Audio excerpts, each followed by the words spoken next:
Oh no, it's back. Hey, folks. Sandro here. So look what has come crawling out of the woodworks here. Netflix announces The Legend of Korra release date. So yeah, Legend of Korra coming to Netflix. We're here on CBR.com by, who's this by? Samuel Gelman. And I don't care. So when it comes to the Legend of Korra, I'll talk about Avatar: The Last Airbender first. Avatar: The Last Airbender, I love it. I think it's one of the best shows out there. I would give this thing 9.5 out of 10 because I don't know, I'm one of those people where it's like if you give somebody a 10, then it's like that means that absolutely nothing could have been improved upon, you know what I'm saying? So yeah, I give it a 9.5, which is really really good. So when I saw Avatar: The Last Airbender, I was like, this is one of the greatest shows out there, and to this very day, still one of the best cartoons I've ever seen. Uh, and then they announced they were making Avatar: The Last Airbender, Legend of Korra, and I was like, holy crap! Well, they if Avatar was one of the best shows ever, this one is gonna take the cake again. You know, like I was like, if that one was that good, then this one might be even better than the last one. But I remember watching the very first episode of Legend of Korra, and I remember in that first episode, she uses her. What does she have? She's like, "Booyah! I'm the Avatar." She uses fire and what does she use? Water? No, water. Yeah, yeah. She uses water and then fire and earth. So she uses three of the elements right as a child, and I don't know because I didn't like that. I thought the Avatar was gonna have to be somebody who like goes through trials and I don't know. Like with Aang, he starts out with what was it? Air. He starts out with air, and then slowly each character kind of like Katara teaches him water. What is it? Water bending, and then Toph teaches him earth bending, and then Zuko teaches him fire bending. So he kind of had like multiple masters, and he learned little things along the way, and he learned each of the elements as the story progressed. But you watch that first episode of Legend of Korra, and she's like whirling around three separate elements in the first episode as a child. As a child, and the first episode. I'm like, what in the fuck is this shit?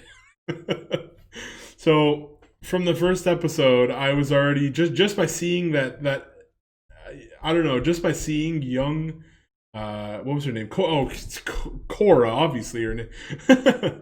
Just by seeing the young Korra doing three elements, I was just I don't know, man. I already had a bad feeling about it, and I think that bad feeling paid off because yeah. Uh, I stuck with the show. I'm like maybe it'll get better as it goes on. I thought the first season was pretty good actually. First season was pretty good. Second season, then my interest started to decline. I don't know what happened during the third season, but I was so bored. Now I have to let you guys know. Like I said, I was watching this Legend of Korra week to week to week episodes. Whenever there was a break or whatever, whenever there was a break or there wasn't an episode that week, I would go talk about it on like I don't know what forums did I go on? Was it Reddit maybe? Yeah, I probably went on like the Legend of Korra Reddit or whatever, and just like chatted about the show, or maybe it wasn't Reddit. I can't remember. It was so many years ago. Um, but yeah, I remember watching it week to week, and then the third season happened, and I just remember I just lost interest, and the honest truth is that I found the Legend of Korra so boring that I forgot it existed. I actually forgot the show existed. Can you believe it? So yeah, what happened was back in the day, Nickelodeon, it got canceled.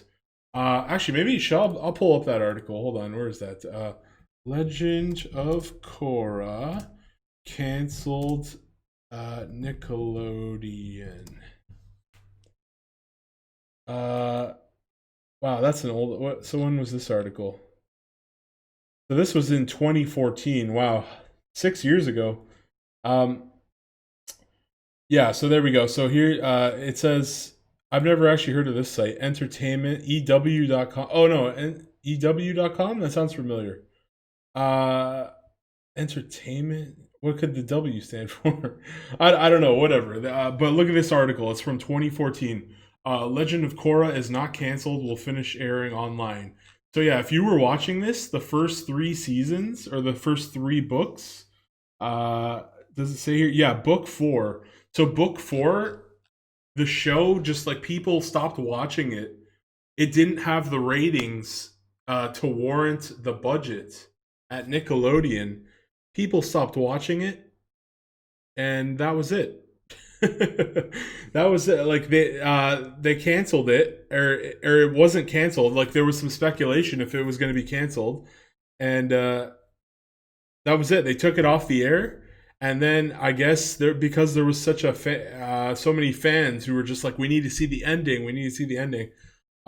Maybe it just they just were like, screw it. We'll just do it all the rest of the episodes online, and yeah, I honestly forgot it existed.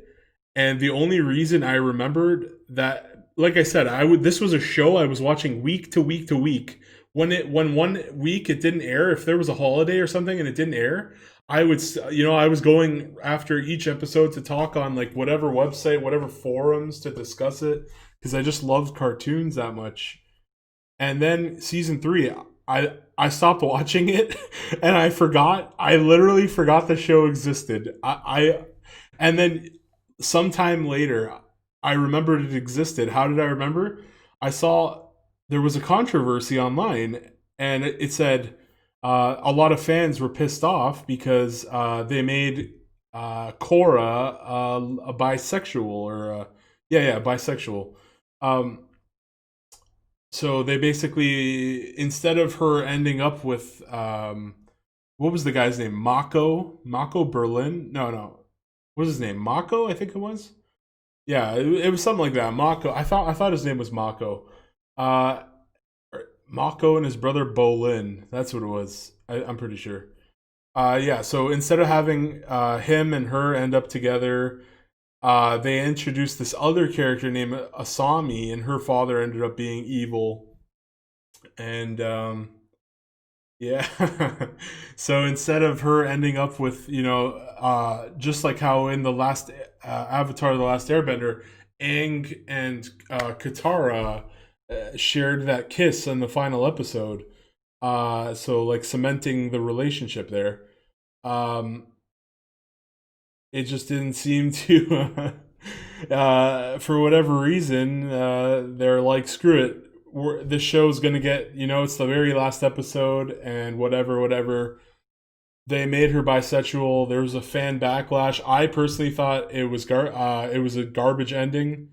uh Literally after I saw that ending, like, here's the thing, it's like I had to re-binge what, because I guess the ending was spoiled for me because I read an article and I'm like, oh yeah, that existed. So then I'm like, okay, I want to see what all the fuss, what's this bisexual, what do they do? And it was really stupid. It was like they mentioned in passing in like one episode that, like, what was it, she was writing letters to Asami, and that was that. And then they end up going and having like a vacation together, and they hold hands in the spirit realm in the last episode. And I'm like, yeah, that was terrible. It was terrible.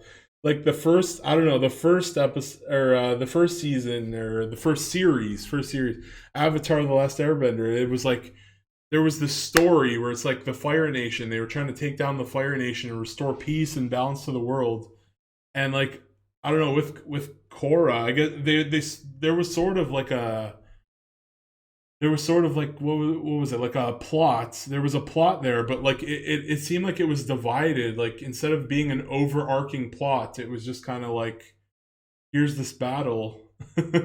Or maybe I'm just not, I don't remember, like I guess Korra was so boring I forgot most of the plot. Which is sad. Like I said, I was watching this week to week, so for me to forget the plot of this, that says something. That says something about the writing. I guess I just didn't care. Maybe it was because like I felt it was tarnishing the first series. Like the fact that this series existed like only brings down the first one further, you know. But I have to say, out of everything about this series, I like the fact that they explained who the first they explained who the first, what was his name, Juan, the first Airbender, and they said he granted his powers from like a turtle. What was that thing? Like a turtle, some kind of turtle creature, or whatever. It was some kind of like reptile, like some kind of turtle thing, and the turtle thing teaches him bending.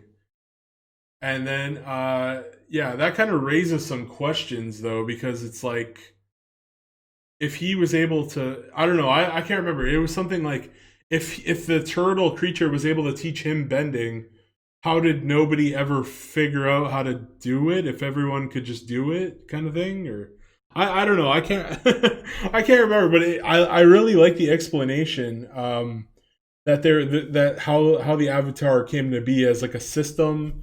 And then there was that thing where it was like Ravia, and there was like the dark one, and it was kind of like the yin and the yang and the spirit. And I like some of it, but like then the show just, I don't know, I just lost interest. So here it is. so so yeah, and I thought, let me just finish up on the so the ending where she was bisexual.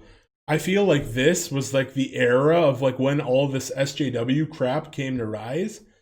Like when they had her end up with a girl, right? Like when she ends up with a Sami, I wasn't like mad, or like I wasn't like I didn't like it, but I wasn't like mad or like disturbed or whatever. I was like, okay, that's interesting. They kind of went in that direction, and it was unique because you don't really see that a lot at the time. But now it's so commonplace that won't have any of this woke shit anymore. Like when this came out, like it was the kind of like the first big show to do the whole like LGBT ending. I actually call it the last minute lesbian trope. Last minute lesbian trope. There you go, folks.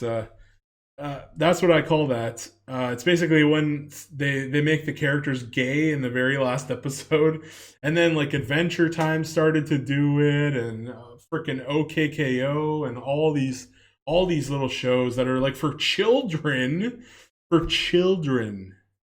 and they're pushing this propaganda. Um, so yeah, I didn't like that at all. At the time, I didn't like. Now looking back on it, it feels like it was a gateway drug to all of this woke garbage cartoons. So I think I hate it more. Like as this marinated poorly, this did not age well, in my opinion. So yeah, so here, back to that article. There you go. Netflix. It's coming to Netflix. Honestly, it's a snooze fest. I would recommend watching the original like twice over. Watch the original Avatar twice over before go watching this shit. Um, it's just so boring, honestly. So yeah, you got to deal with it. Yeah, that's what she said. I was talking about that in the first episode. She's like, "Deal with. I'm the Avatar. Deal with it." And then she uses three different elements in like as a child. So terrible start. Uh, and it's coming August 14th in the US. I'm in Canada. I have no idea when it's coming to Canada. Um, but there you go, folks. So that's it. Let me know in the comments your actual thoughts on Legend of Korra and Avatar: The Last Airbender, the original. And let me know what you thought of Legend of Korra. You now know, you know my thoughts, so why not go down there and let me know how you feel about Legend of Korra, and why not subscribe? Hey. All right, folks. That's all for today. Sandro's out. Bye bye. Have a nice day.